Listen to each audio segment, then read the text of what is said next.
Première épître de saint Paul à Timothée. Texte de la Bible catholique Crampon, dans son édition de 1923. Enregistrement par mission-web.com. Chapitre 1. Paul, apôtre de Jésus-Christ, selon l'ordre de Dieu notre Sauveur et du Christ Jésus notre espérance, à Timothée, mon véritable fils en la foi. Grâce, miséricorde et paix de la part de Dieu le Père et du Christ Jésus notre Seigneur. Je te rappelle l'exhortation que je te fis en partant pour la Macédoine, de rester à Éphèse, afin d'enjoindre à certaines gens de ne pas enseigner d'autres doctrines, et de ne pas s'attacher à des fables et à des généalogies sans fin, plus propres à exciter des disputes qu'à avancer l'œuvre de Dieu, qui repose sur la foi. Le but de cette recommandation, c'est une charité venant d'un cœur pur, d'une bonne conscience et d'une foi sincère. Quelques-uns, ayant perdu de vue ces choses, se sont égarés dans un vain bavardage. Ils ont la prétention d'être des docteurs de la loi, et ils ne comprennent ni ce qu'ils disent, ni ce qu'ils affirment. Nous savons que la loi est bonne, pourvu qu'on en fasse un usage légitime, et qu'on retienne bien qu'elle n'est pas faite pour le juste, mais pour les méchants et les rebelles, pour les impies et les pécheurs, pour les irréligieux et les profanes, pour ceux qui maltraitent leur père et leur mère, pour les meurtriers, les impudiques, les infâmes, les voleurs d'hommes, les menteurs, les parjures, et pour quiconque commet tout autre crime contraire à la saine doctrine. Ainsi l'enseigne l'évangile de la gloire du Dieu bienheureux, évangile qui m'a été confié. Je rends grâce à celui qui m'a fortifié, au Christ Jésus notre Seigneur, de ce qu'il m'a jugé digne de sa confiance, en m'établissant dans le ministère. Moi qui fus autrefois un blasphémateur, un persécuteur, un insulteur. Mais j'ai obtenu miséricorde, parce que j'agissais par ignorance, n'ayant pas encore la foi. Et la grâce de notre Seigneur a surabondé avec la foi et la charité qui est dans le Christ Jésus. C'est une parole digne de foi et qui mérite toute créance, que le Christ Jésus est venu dans le monde pour sauver les pécheurs, dont je suis le premier. Mais j'ai obtenu miséricorde, précisément afin que le Christ Jésus fît voir, en moi le premier, toute sa longanimité, pour que je servisse d'exemple à ceux qui, à l'avenir, croiront en lui pour la vie éternelle. Au Roi des siècles, immortel, invisible, seul Dieu, honneur et gloire dans les siècles des siècles. Amen. Voilà la recommandation que je t'adresse, Timothée, mon enfant, suivant les prophéties faites précédemment à ton sujet, afin que d'après elles, tu combattes le bon combat, en gardant la foi et une bonne conscience. Quelques-uns, pour y avoir renoncé, ont fait naufrage dans la foi. De ce nombre sont Hyménée et Alexandre, que j'ai livrés à Satan, afin de leur apprendre à ne point blasphémer. Chapitre 2. Avant tout, j'exhorte donc à faire des prières, des supplications, des intercessions, des actions de grâce pour tous les hommes, pour les rois et pour ceux qui sont constitués en dignité, afin que nous passions une vie paisible et tranquille, en toute piété et honnêteté. Cela est bon et agréable aux yeux de Dieu notre Sauveur, qui veut que tous les hommes soient sauvés et parviennent à la connaissance de la vérité. Car il y a un seul Dieu, et aussi un seul médiateur entre Dieu et les hommes, le Christ Jésus fait homme, qui s'est donné lui-même en rançon pour tous. C'est là un fait attesté en son temps, et c'est pour en témoigner que j'ai été établi prédicateur et apôtre. Je dis la vérité, je ne mens pas, docteur des nations dans la foi et la vérité. Je veux donc que les hommes prient en tout lieu, levant au ciel des mains pures, sans colère ni agitation de pensée. De même que les femmes soient en vêtements décents, se parant avec pudeur et simplicité, sans tresse, or, perles ou habits somptueux, mais de bonnes œuvres, comme il convient à des femmes qui font profession de servir Dieu. Que la femme reçoive l'instruction en silence, avec une entière soumission. Je ne permets pas à la femme d'enseigner, ni de prendre autorité sur l'homme, mais elle doit se tenir dans le silence.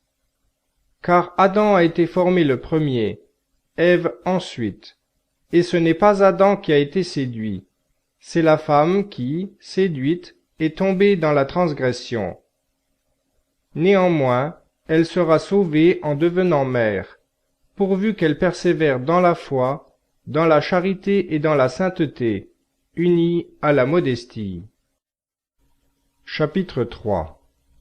Cette parole est certaine. Si quelqu'un aspire à un épiscopat, il désire une fonction excellente. Il faut donc que l'évêque soit irréprochable, qu'il n'ait eu qu'une seule femme, qu'il soit de sens rassis, circonspect, bien réglé dans son extérieur, hospitalier, capable d'enseigner. Qu'il ne soit ni adonné au vin, ni violent, mais doux, pacifique, désintéressé. Qu'il gouverne bien sa propre maison, et qu'il maintienne ses enfants dans la soumission, avec une parfaite honnêteté. Car si quelqu'un ne sait pas gouverner sa propre maison, comment aurait-il soin de l'Église de Dieu? Que ce ne soit pas un nouveau converti, de peur que, venant à s'enfler d'orgueil, il ne tombe dans la même condamnation que le diable. Il faut encore qu'il jouisse de la considération de ceux du dehors, afin de ne pas tomber dans l'opprobre et dans les pièges du diable. Que les diacres pareillement soient des hommes graves, qu'ils ne soient pas doubles dans leurs paroles, ni adonnés au vin, ni avides d'un gain sordide, mais qu'ils conservent le mystère de la foi dans une conscience pure. Qu'ils soient éprouvés d'abord, et qu'ils exercent ensuite leur ministère, s'ils sont trouvés sans reproche. Les femmes, de même, doivent être honorables, non médisantes, sobres, fidèles en toutes choses. Que les diacres soient maris d'une seule femme, qu'ils gouvernent bien leurs enfants et leur propre maison. Car ceux qui remplissent bien leur ministère s'acquièrent un rang honorable et une grande assurance dans la foi en Jésus-Christ. Je t'écris ces choses, quoique j'espère aller bientôt vers toi, afin que, si je tarde, tu saches comment il faut te conduire dans la maison de Dieu, qui est l'Église du Dieu vivant, la colonne et la base de la vérité. Et sans contredit, c'est un grand mystère de la piété, celui qui a été manifesté en chair, justifié en esprit, contemplé par les anges, prêché parmi les nations, cru dans le monde, exalté dans la gloire. Chapitre 4. Mais l'Esprit dit clairement que dans les temps à venir, certains abandonneront la foi, pour s'attacher à des esprits séducteurs et à des doctrines diaboliques, enseignés par d'hypocrites imposteurs qui ont la marque de la flétrissure dans leur propre conscience, qui proscrivent le mariage et l'usage d'aliments que Dieu a créés afin que les fidèles et ceux qui ont connu la vérité en usent avec action de grâce. Car tout ce que Dieu a créé est bon, et l'on ne doit rien rejeter de ce qui se prend avec action de grâce, parce que tout est sanctifié par la parole de Dieu et par la prière. En proposant aux frères ces enseignements, tu seras un bon ministre de Jésus-Christ, nourri des leçons de la foi et de la bonne doctrine que tu as fidèlement suivies. Quant à ces fables profanes, ces contes de vieilles femmes, rejette-les, et exerce-toi à la piété. Car l'exercice corporel est utile pour un peu, mais la piété est utile à tout. Elle a des promesses pour la vie présente et pour la vie à venir. C'est là une parole certaine et digne d'être reçue. Car nous ne prenons tant de peine et nous n'endurons les outrages que parce que nous avons mis notre espérance dans le Dieu vivant, qui est le Sauveur de tous les hommes, principalement des fidèles. Voilà ce que tu dois prescrire et enseigner. Que personne ne te méprise à cause de ta jeunesse, mais sois l'exemple des fidèles, en parole, en conduite, en charité, en foi, en chasteté. En attendant que je vienne, applique-toi à la lecture, à l'exhortation, à l'enseignement. Ne néglige pas la grâce qui est en toi, et qui t'a été conférée par action prophétique lorsque l'assemblée des anciens t'a imposé les mains. Médite ces choses et sois-y tout entier, afin que tes progrès soient évidents pour tous. Veille sur toi-même et sur ton enseignement, mets-y une constante application, car, en agissant ainsi, tu te sauveras toi-même et tu sauveras ceux qui t'écoutent. Chapitre 5. Ne reprends pas avec rudesse un vieillard, mais avertis-le comme un père, les jeunes gens comme des frères, les femmes âgées comme des mères, celles qui sont jeunes comme des sœurs, avec entière pureté. Honore les veuves qui sont véritablement veuves. Si une veuve a des enfants ou des petits-enfants, qu'ils apprennent avant tout à exercer la piété envers leur propre famille, et à rendre à leurs parents ce qu'ils ont reçu d'eux. Quant à celle qui est véritablement veuve, qui est seule dans le monde, celle-là a mis son espérance en Dieu, et elle persévère nuit et jour dans les supplications et les prières. Pour celle qui vit dans les plaisirs, elle est morte, quoiqu'elle paraisse vivante. Fais-leur ces recommandations, afin qu'elles soient sans reproche. Or, si quelqu'un n'a pas soin des siens, surtout de ceux de sa famille, il a renié la foi, et il est pire qu'un infidèle. Qu'une veuve, pour être inscrite sur le rôle, n'ait pas moins de 60 ans, qu'elle ait été femme d'un seul mari, qu'elle ait réputation pour ses bonnes œuvres, d'avoir élevé ses enfants, exercé l'hospitalité, lavé les pieds des saints, secouru les malheureux, entrepris toutes sortes de bonnes œuvres. Quant aux jeunes veuves, écarte-les, car, lorsque l'attrait des voluptés les a dégoûtées du Christ, elles veulent se remarier, et se rendent coupables en manquant à leur premier engagement.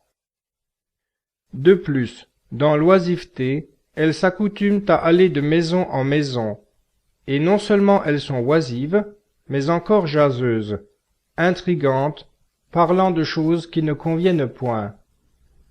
Je désire donc que les jeunes veuves se marient, qu'elles aient des enfants, qu'elles gouvernent leur maison, qu'elles ne donnent à l'adversaire aucune occasion de médire, car il en est déjà qui se sont égarés pour suivre Satan. Si quelque fidèle, homme ou femme, a des veuves dans sa famille, qu'il pourvoie à leurs besoins, et que l'Église n'en soit point surchargée, pour pouvoir assister celles qui sont véritablement veuves. Les anciens qui gouvernent bien sont dignes d'être doublement rémunérés, principalement ceux qui travaillent à la prédication et à l'enseignement. Car l'Écriture dit, « Tu ne muselleras pas le bœuf qui foule le blé », et « L'ouvrier mérite son salaire ». N'accueille point d'accusation contre un ancien, si ce n'est sur la déposition de 2 ou 3 témoins. Ceux qui manquent à leur devoir, reprends-les devant tous, afin d'inspirer aux autres de la crainte. Je te conjure devant Dieu, devant le Christ Jésus, et devant les anges élus, d'observer ces choses sans prévention, et de ne rien faire par faveur. N'impose trop vite les mains à personne, et n'aie pas de part au péché d'autrui. Toi-même, garde-toi pur. Ne continue point à ne boire que de l'eau, mais prends un peu de vin, à cause de ton estomac et de tes fréquentes indispositions. Il y a des personnes dont les péchés sont manifestes, même avant qu'on les juge, mais d'autres ne se découvrent qu'après. De même, les bonnes œuvres sont manifestes, et celles qui ne le sont pas d'abord ne sauraient rester cachées. Chapitre 6. Que tous ceux qui sont sous le joug comme esclaves estiment leur maître digne de tout honneur, afin que le nom de Dieu et sa doctrine ne soient pas blasphémés. Et que ceux qui ont pour maître des fidèles ne les méprisent pas, parce qu'ils sont leurs frères, mais qu'ils les servent d'autant mieux, puisque ceux qui reçoivent leur service sont des frères et des amis. C'est ce qu'il faut enseigner et recommander. Si quelqu'un donne un autre enseignement et n'adhère pas aux salutaires paroles de notre Seigneur Jésus-Christ et à la doctrine qui est conforme à la piété, c'est un orgueilleux, un ignorant, un esprit malade qui s'occupe de questions et de disputes de mots, d'où naissent l'envie, les querelles, les propos injurieux, les mauvais soupçons, les discussions sans fin d'hommes qui ont l'esprit perverti, qui, privés de la vérité, ne voient dans la piété qu'un moyen de lucre. C'est, en effet, une grande richesse que la piété contente du nécessaire, car nous n'avons rien apporté dans le monde, et sans aucun doute, nous n'en pouvons rien emporter. Si donc nous avons de quoi nous nourrir et nous couvrir, nous serons satisfaits. Ceux qui veulent être riches tombent dans la tentation, dans le piège, et dans une foule de convoitises insensées et funestes qui plongent les hommes dans la ruine et la perdition. Car c'est la racine de tous les maux que l'amour de l'argent, et certains, pour s'y être livrés, se sont égarés loin de la foi, et se sont transpercés eux-mêmes de beaucoup de tourments. Pour toi, homme de Dieu, fuis ces désirs, recherche au contraire la justice, la piété, la foi, la charité, la patience, la douceur. Combat le bon combat de la foi, conquiers la vie éternelle à laquelle tu as été appelé, et pour laquelle tu as fait cette belle confession de foi devant un grand nombre de témoins. Je te recommande, devant Dieu, qui donne la vie à toutes choses, et devant le Christ Jésus qui a rendu un si beau témoignage sous Ponce Pilate, de garder le commandement sans tache et sans reproche, jusqu'à la manifestation de notre Seigneur Jésus-Christ, que fera paraître en son temps le bienheureux et seul souverain, le roi des rois et le Seigneur des seigneurs, qui seul possède l'immortalité, qui habite une lumière inaccessible, que nul homme n'a vue ni ne peut voir, à qui appartiennent l'honneur et la puissance éternelle. Amen. Recommande à ceux qui sont riches dans le siècle présent de n'être pas hautains, de ne pas mettre leur espérance dans des richesses incertaines, mais en Dieu, qui nous donne avec abondance tout ce qui est nécessaire à la vie, de faire du bien, de devenir riches en bonnes œuvres, d'être prompts à donner de ce qu'ils ont, généreusement, s'amassant ainsi pour l'avenir un solide trésor qui leur permette d'acquérir la vie véritable. Ô Timothée, garde le dépôt, en évitant les discours vains et profanes, et tout ce qu'oppose une science qui n'en mérite pas le nom. Quelques-uns, pour en avoir fait profession, ont erré dans la foi. Que la grâce soit avec vous. Amen.